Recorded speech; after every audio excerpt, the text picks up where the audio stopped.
Amalan terbaik agar selamat dari kejamnya siksa kubur. Dalam agama Islam, kematian merupakan sebuah hal yang mutlak dan tidak mungkin untuk dihindari. Nantinya, manusia akan ditimbang amal baiknya dan ditentukan akan masuk ke surga atau neraka. Lalu adakah amalan terbaik agar selamat siksa kubur?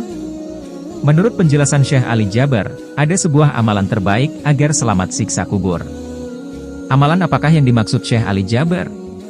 Berikut adalah ulasan tentang amalan terbaik agar selamat siksa kubur berdasarkan penjelasan Syekh Ali Jaber. Amalan terbaik agar selamat dari siksa kubur. Syekh Ali Jaber menjelaskan bahwa terdapat amalan yang dapat menyelamatkan kita agar terhindar dari siksa kubur ketika kita sudah meninggal kelak. Menurut beliau, surat Al-Mulk menjadi surat yang dapat menyelamatkan seseorang dari kejamnya siksa kubur. Ia menjelaskan bahwa Allah akan menolong seseorang ketika memasuki liang lahat dan dijauhkan dari siksa kubur. Barang siapa yang membaca dan mengamalkan surat yang berjumlah 30 ayat dalam setiap malamnya akan diselamatkan oleh Allah. Selain itu, membaca surat Al-Mulk juga dipercaya dapat membuat kuburan kita menjadi harum, tentunya atas izin Allah Subhanahu wa Ta'ala. Syekh Ali Jaber juga menjelaskan hanya dengan waktu 15 menit maka kita dijamin untuk dijauhkan dari siksa kubur dengan membaca surat Al-Mulk ini. Keutamaan surat Al-Mulk. Berikut adalah beberapa keutamaan surat Al-Mulk yang perlu Anda ketahui. 1. Mendapatkan syafaat dan diampuni dosanya. Keutamaan yang pertama adalah akan diampuni dosa-dosanya dan akan mendapatkan syafaat yang datangnya dari Allah melalui perantara Nabi Muhammad SAW kelak. Hal ini diperkuat dengan salah satu sabda Nabi yang berbunyi, bahwasanya suatu surat di dalam Al-Quran mempunyai 30 ayat, yang memberikan syafaat kepada pembacanya sehingga diampuni oleh Allah dosa orang itu, yaitu, Tabarakallazi biyadihil mulk, Maha Suci Allah yang di tangannya lah segala kerajaan. Hadis riwayat Abu Dawud. 2. Amalan yang dicintai Rasul.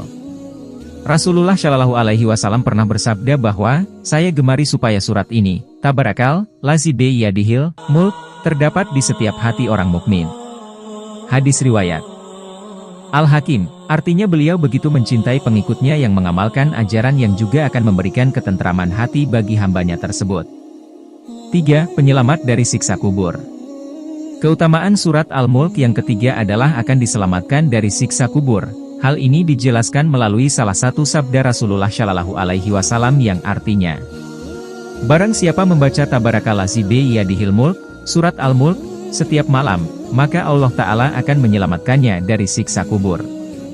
Hadis riwayat An-Nasai. 4. Pertolongan pada hari kiamat. Sebelum menjelang hari kiamat, seseorang yang sudah meninggal harus meninggal terlebih dahulu melewati siksa kubur. Pada tahap ini setiap orang akan dimintai pertanggungjawabannya selama hidup di bumi.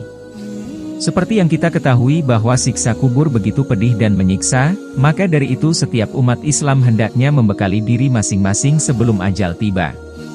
Salah satu cara untuk membekali diri untuk dijauhkan dari siksa kubur adalah melalui surat Al-Mulk. Hal ini juga dijelaskan melalui salah satu sabda Nabi yang berbunyi, barang siapa membaca Tabarakal, Lazi biyadihil mulk, surat Al-Mulk, setiap malam, maka Allah Ta'ala akan menyelamatkannya dari siksa kubur. Hadis riwayat An-Nasai.